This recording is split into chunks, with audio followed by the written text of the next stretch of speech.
तो पिछले एपिसोड में मास्टर ने मिस बिंग को एलेक्सिर लाने के लिए 5 महीने का समय दिया था। फिर वो मिस बिंग से कहता है कि अगर तुम मरना नहीं चाहती फिर तुम इमोर्टल सेक्ट में आकर मेरे सामने दया की भीख मांग सकती हो, जिसके बाद हो सकता है कि मैं तुम्हें माफ कर दूं। और इतना कहने के बाद वो यहाँ से चला जाता है। फिर हम देखते हैं कि मिस बिंग को इस बात से काफी गुस्सा आता है। इसके बाद सेन मिस बिंग से कहता है कि यह मास्टर आपके खिलाफ कोई साजिश कर रहा है, इसलिए आपको उस मास्टर से केयरफुल रहना होगा। लेकिन मिस बिंग इस बात पर कुछ नहीं बोलती।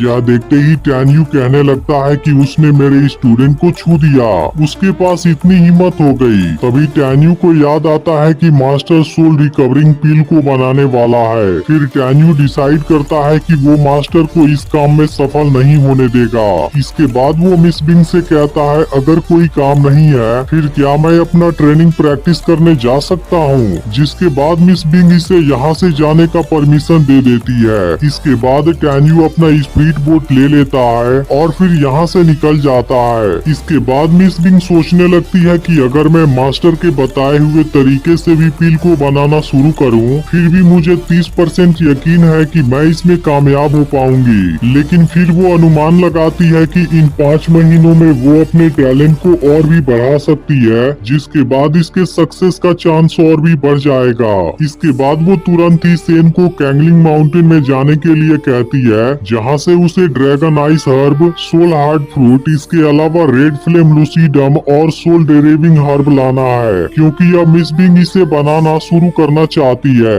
जिसके बाद सेन भी इसकी बात मान जाता है। तभी मिस बिंग सेन से कहती है कि एल्डर बेन को बोल देना उसे अब अपने घुटने टेकने की जरूरत नहीं है। इसके बाद सेन यहाँ से चला जाता है। फिर हम एल्डर बेन को देखते हैं। तभी यहाँ पर जियांग आता है और इसे बताता है कि योंगमी ने हुआंगफू फेंग सिटी को विजिट करने के लिए आपको इनवाइट किया है, क्योंकि वो किसी जरूरी मैटर के ऊपर डिस्कस करना चाहते हैं। यह सुनकर एल्डर बेन इसकी बात मान जाता है। लेकिन फिर वो जियांग से पूछता है क्या तुमने टैन्यू के मौत के बारे में कोई खबर सुना। इस पर जियांग कहता है वो तो अभी जिंदा है। यह सुनते ही एल्डर बेन गुस्सा हो जाता है और कहता है कि डुवान जेन कहाँ है। तब जियांग बताता है कि मैंने उसे 7 दिन पहले देखा था, लेकिन अभी उसके बारे में कुछ भी पता नहीं है। इस पर एल्डर बेन कहता है फिर तुम उसे खोजने क्यों नहीं जाते।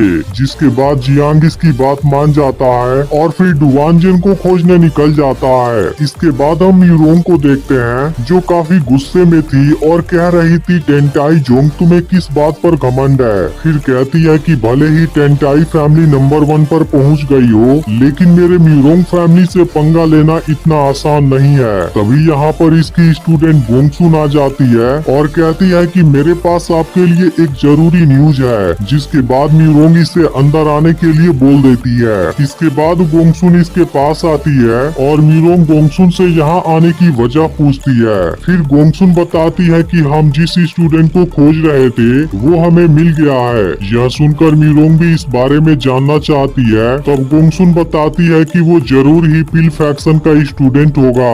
यह सुनते ही म्यूरोंग हैरान हो जाती है, क्योंकि पिल फैक्शन के एल्डर तो टूल मास्टर है ही नहीं। फिर वो कैसे एक ग्रेट टूल मास्टर स्टूडेंट को सिखा सकते हैं। इसलिए फिर म्यूरोंग गोंगसुन से पूछती है कहीं तुमने कोई मिस्टेक तो नहीं कर दिया। तब गोंगसुन बताती है कि मैं सोल स्नीफिंग बिस्ट के साथ आठो माउंटेन गेट पर गई थी, जिसके बाद मैंने कंफर्म किया कि वो पिल फैक्शन में ही गया है। लेकिन अभी भी म्यूरोंग को कुछ समझ नहीं आता, क्योंकि केवल सेन सुबिंग ने ही इसे 11 फ्लाइंग स्वॉर्ड को बनाते हुए देखा था। इसलिए म्यूरोंग को लगता है वही इसमें कुछ कर रही होगी। इसके बाद वो गोंगसुन से कहती है कि तुमने उसे खोजने में अपना काफी समय वेस्ट कर दिया, इसलिए अब तुम अपने स्टडी पर ध्यान दो ताकि तुम लो लेवल वाली ग्रेट टूल मास्टर बन सको, क्योंकि 2 साल के बाद तीनों एंशिएंट सेक्ट के बीच टूल मेकिंग का एक बड़ा सा मैच होगा, जिसमें मुझे तुमसे काफी उम्मीद है। तभी गोंगसुन म्यूरोंग से पूछती है कि सियाओ की कल्टीवेशन अब कैसी है। फिर म्यूरोंग गोंगसुन से बताती है कि सियाओ के पास काफी अच्छी अंडरस्टैंडिंग है और इस वक्त वो टाइम स्पेस टावर ट्रेनिंग के अंदर है। इसलिए मुझे उम्मीद है कि जिस दिन वो बाहर आएगी उसके दोनों टैलेंट या फिर टूल मेकिंग टेक्निक इम्प्रूव हो गई होगी। इसके बाद हम योंगमिंग को देखते हैं, जो एल्डर बेन से कहता है कि मैंने पहले तुम्हारे सामने जो प्रपोजल रखा था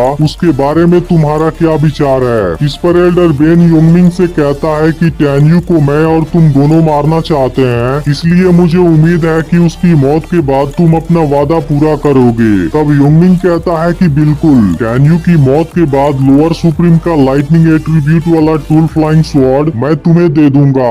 यह सुनकर एल्डर बेन भी इसकी बात मान जाता है और कहता है कि मैं भी इसकी तैयारी शुरू कर देता हूँ, जिसके बाद मैं तुम्हारे ऑर्डर के आने का इंतजार करूंगा। फिर एल्डर बेन यहाँ से चला जाता है जहाँ जियांग कोई न्यूज लेकर आ गया था। फिर वो एल्डर बेन से बताता है कि मुझे डिकॉन फेंग से एक मैसेज मिला है जो लैंप सोल टेम्पल का गार्ड है, और उसने बताया कि कल डुवान की लाइफ लाइट बुझ गई थी।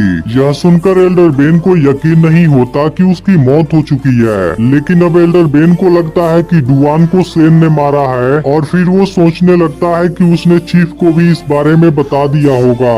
लेकिन फिर कहता है कि मुझे वापस आने दो, फिर मैं भी देखता हूँ क्या चल रहा है। इसके बाद एल्डर बेन जियांग से पूछता है क्या तुम्हारे पास टैन्यू को मारने का कोई अच्छा तरीका है। इस पर जियांग कहने लगता है कि आपके स्टूडेंट क्वांग चियान और दूसरा अप्रेंटिस गाओ टेंग वू सुआंग दोनों ही कुछ दिनों में टाइम स्पेस टावर से बाहर आने वाले हैं, इसलिए क्यों नहीं आप उन दोनों का यूज करते हैं। तब एल्डर बेन भी कहता है कि वो दोनों ही ड्रैगन लिस्ट में शामिल हैं, इसलिए उनकी मदद से टैन्यू को मारना काफी अच्छा आइडिया होगा। और इसके बाद एल्डर बेन जियांग को इस काम की जिम्मेदारी दे देता है, जिसके बाद जियांग कहता है कि टैन्यू की मौत का न्यूज आपको जल्दी ही मिलेगा। इसके बाद हम मिस बिंग को एक जगह पर देखते हैं जहां वो पिल को रिफाइन करने की कोशिश कर रही थी, लेकिन वो इसमें बार बार फेल हो रही थी। तभी इसी वक्त एल्डर लियू यहाँ पर आ जाता है और कहने लगता है कि आप तो सुप्रीम पिल मास्टर के लो लेवल पर प्रमोट हो गई हैं, लेकिन फिर भी आप इसे रिफाइन नहीं कर पा रही।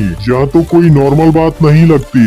लेकिन मिस बिंग इस बात पर कुछ नहीं बोलती। तभी एल्डर डी भी यहाँ पर आ जाता है। इसे देख मिस बिंग पूछती है कि क्या बात है, लेकिन एल्डर डी मिस बिंग से अकेले में कोई जरूरी बात करना चाहता था, इसलिए वो एल्डर लियू से बाहर जाने के लिए कहता है, जिसके बाद एल्डर लियू यहाँ से चला जाता है। इसके बाद मिस बिंग एल्डर से पूछती है कि आखिर ऐसी कौन सी बात है। तब एल्डर डी मिस बिंग से कहता है कि आज मैं 2 बातों से यहाँ पर आया हूँ। फिर वो मिस बिंग को कांग्रेचुलेट करता है क्योंकि अब इसे एक अच्छा मेंटर मिल गया था।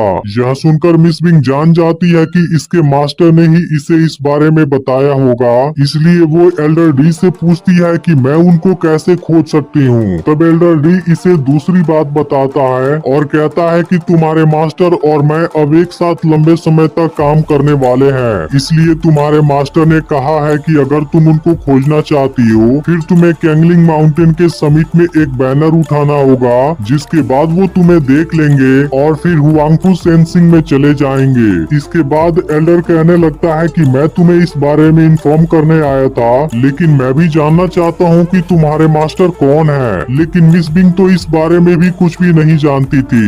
यह सुनकर एल्डर हैरान हो जाता है क्योंकि केवल मिस बिंग ही उसकी स्टूडेंट है, लेकिन वो भी इसके बारे में नहीं जानती। और इसी के साथ एपिसोड एंड हो जाता है।